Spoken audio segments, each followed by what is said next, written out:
Hello,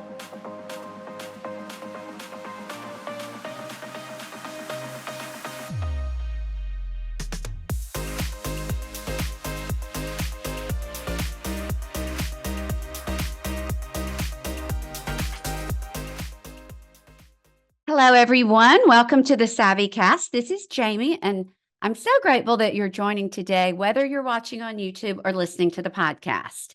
I wanted to jump on today and share two things that I've recently added to my outdoor kitchen. And I use that term loosely because I'm in the process of building an outdoor kitchen, and that definitely takes time because our house is not the best suited for that because we have where the kitchen is, there's a deck instead of a backyard. So I'm sort of having to do multi layers of my outdoor kitchen. I have the small grill up on the uncovered deck where it's easy to walk in and out of the kitchen. But I have what I'm going to share with you, my flat top. I put it down at the bottom because it's a very large piece. So to put that on a deck, it would have taken up all the room. So I'm sort of just placing things where they can go and best be suited for the flow of the house.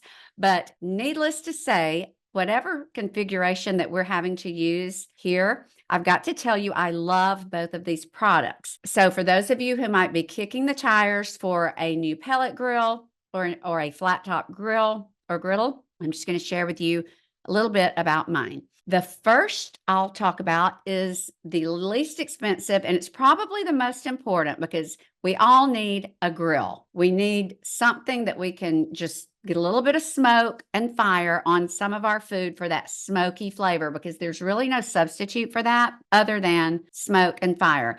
Now, I have blogged about and had a podcast about in the past my experience with RecTech.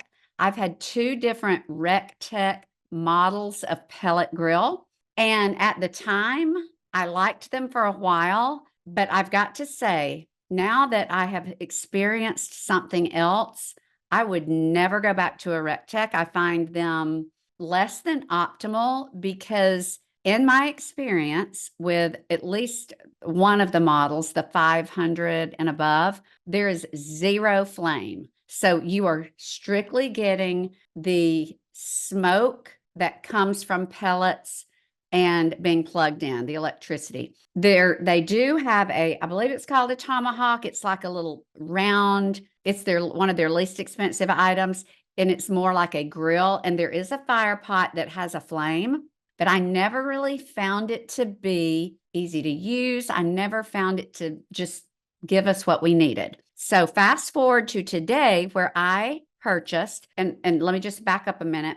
We let all of our RecTechs, we just sort of neglected them because I'll be honest, they were not fun to use. I just did not enjoy those RecTechs. So we had one at the farm, one here. We left them out. Pellets got wet, pellets dried. I had someone try to fix it and it was a big mess. So we took them all to the street. And I was in the middle of a collaboration with Dell Seasoning, and that was before I knew that my RecTech had dried up pellets and I wasn't going to be able to use it. So I needed something quickly as far as like a grill or a pellet grill. So I bought from Walmart online. I read reviews. The price was great. I bought a Pit Boss, I believe Remington. I'm going to put all of the details in the show notes. It's, I believe, the smallest one, or like 500, I don't know if it's square feet or whatever, but it's their smaller one. And I cannot tell you all, it's less than $300. Guys, Zane and I cannot love that little grill, that little pellet grill, any more than we do. It's prettier than the RecTech that we paid a lot more for. I mean, it's very handsome. It looks great on the deck. It's got a little copper on it. It's just very, very nice to look at. And what we love about it, you have a flame. That fire pot, it is pumping out some fire. So literally, we just consider it like a grill because you have that fire. And of course, you don't want your meat on the fire and you want to just use it as a pellet grill.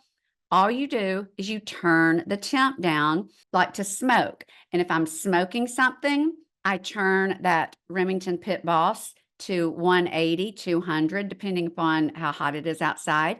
So the flame is not, it'll be basically non-existent or so low, it's not going to touch the food. So I've smoked baby back ribs on it, the baby back ribs that are on my blog that have gone viral several times. They are made in the oven, but you can also follow the directions. I'll put it in the show notes. You can follow the exact same directions. And instead of putting them in the oven at 200, 225, you just put your pellet grill at 200, 225 and do the same thing. You'll just have smoke. They were fabulous. They were like barbecue restaurant grilled ribs. The others are great too, but the smoke just made them so much better. I've done my beef brisket. I have a beef brisket recipe that cooks in the oven, long, low, and slow, and it's fabulous. And it does have a smoky flavor because the marinade has liquid smoke, but I did it on the Remington Pit Boss, same temp, because you have to remember a pellet grill is like an oven with smoke because it has the pellets that fall into the chute and give smoke. It, again, was fabulous. But I will tell you what else. I have cooked on higher heats where that flame comes up and it's like a grill, guys. It is fantastic. I had my Anderson, who filmed for me forever when he was in high school here at Briarwood, where my girls went to school. He's home this summer from Georgetown. He's #1 lacrosse player. I'm so proud of him. He's wonderful, but he's home for the summer. So he's filming for me and kicking around, helping me do some things. So one day I had thawed some filet mignons wrapped in bacon. I thought they were going to be dinner for Zane and me. And Zane said, babe, let's go out to eat. So I had those in the fridge. So I said, I'm going to cook these for Anderson because his parents were actually out of town and I was worried that he wasn't going to be eating. So I thought I'll cook these for Anderson. So I went out on that Remington Pit Boss.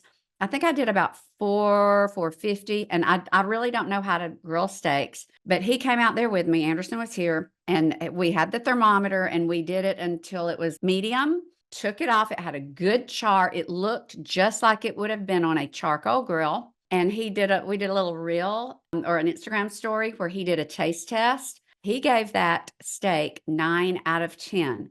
He said it tasted like it was on the grill. It was fabulous. And by the way, I got those steaks. There was a packet of 4 and they were from Costco. And I said filet mignon, but I think they were top sirloin fillets, but they were wrapped in bacon. And it was some brand like something ranch from Costco, 4 for $16.99. And I can't recall if I got them in the refrigerated section of Costco or the freezer section, because I freeze every meat if I don't cook it. So anyway, but if you see those, get them, they're good. So those were a hit. Then I bought and did on my Remington Pit Boss some either Hebrew National or Nathan's skinless hot dogs. You know, those are all beef, they're kosher. And I used a slot dog that the company sent me. I had seen it on Instagram. I'm a big, big hot dog lover, but the slot dog is a device that you just rock back and forth on top of your skinless only hot dogs. And it makes these little slits in the hot dog. And when you grill your hot dog, it expands and those little slits open up and then they get a crusty edge. I have never, and guys, I know I sound ridiculous because it's a hot dog. I almost fell into the floor. When I ate that hot dog, I put just the hot dog on the Remington. The fire came up. It was just like a grill. Took them off and I put them in brioche buns, which makes them fabulous. I was just dying to try it by itself.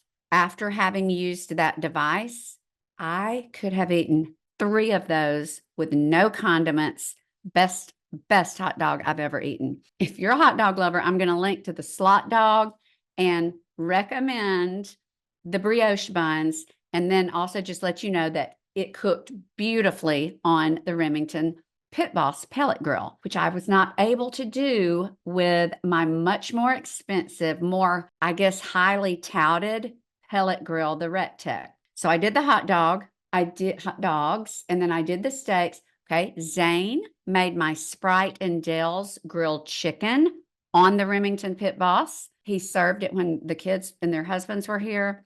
They all raved. Tasted just like grilled.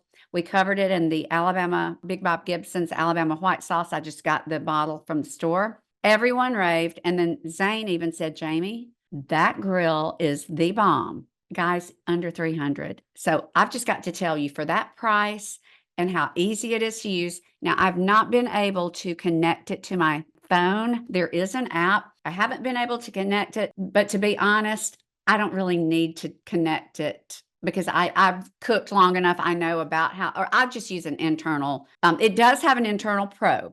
So you can read the outside of the grill, what the internal temp of your food is. The only thing that being connected to the app would do would tell you those temps if you're not home. You can check your phone. So anyway, I'm happy with it, and I probably could connect it if I knew what I was doing. But guys, could not recommend that Pit Boss anymore. So if you need one at your lake, at your farm, whatever, you can't go wrong.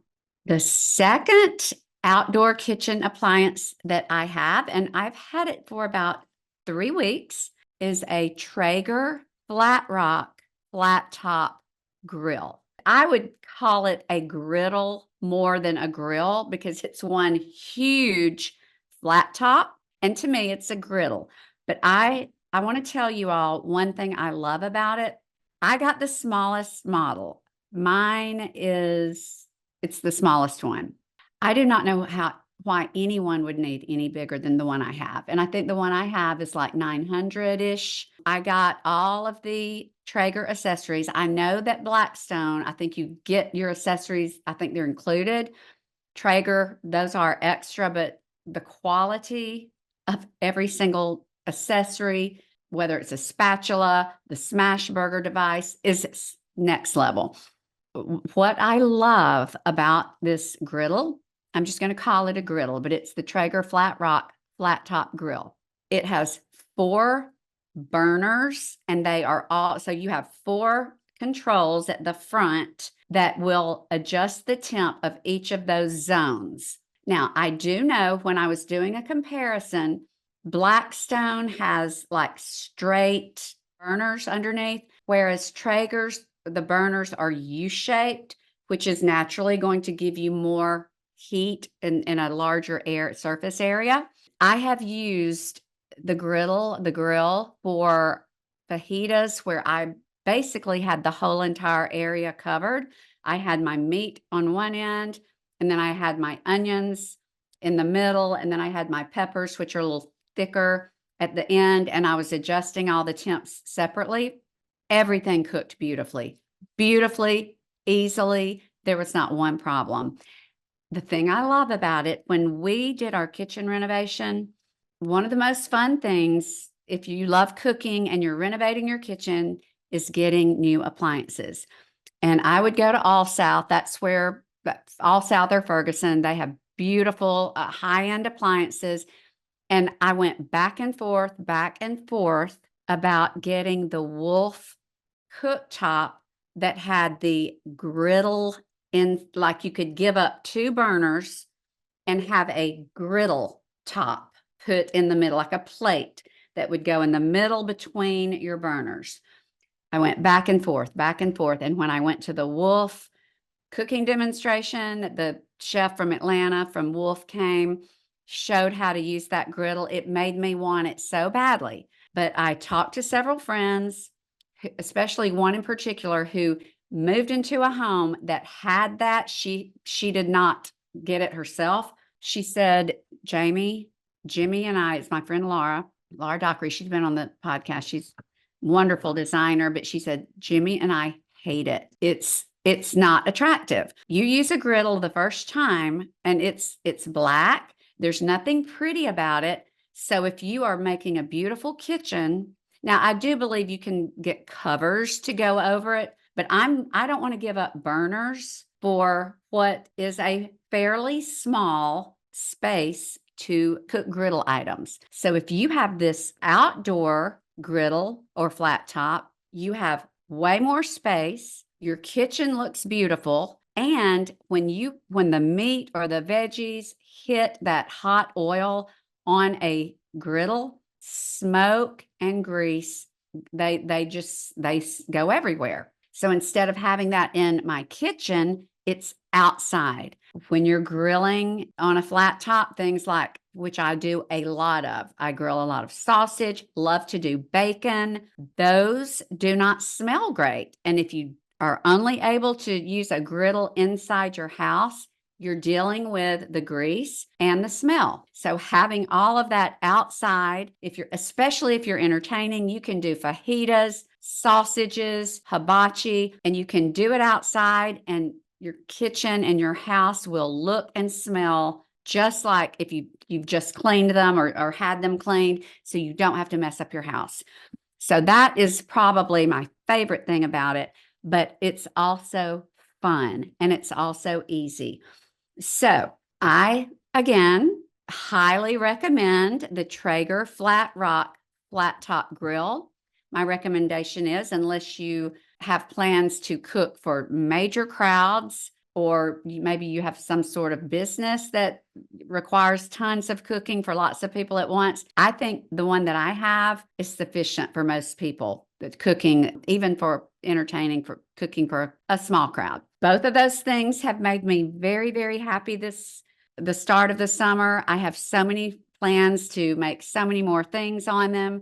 So I hope that all of this was helpful. I'll link to everything in the show notes, and I would love to hear from any of you and share what you have and love. If you have either of these items that I've talked about and you have feedback, would love to hear that as well. And as always, thank you so much for watching or listening. And until next time, you have a fabulous rest of your day. Hi, everyone. I hope you enjoyed this episode of the SavvyCast. If you'll take the time to rate, review, and subscribe on iTunes, that would mean so much. As always, thank you for listening and have a blessed day.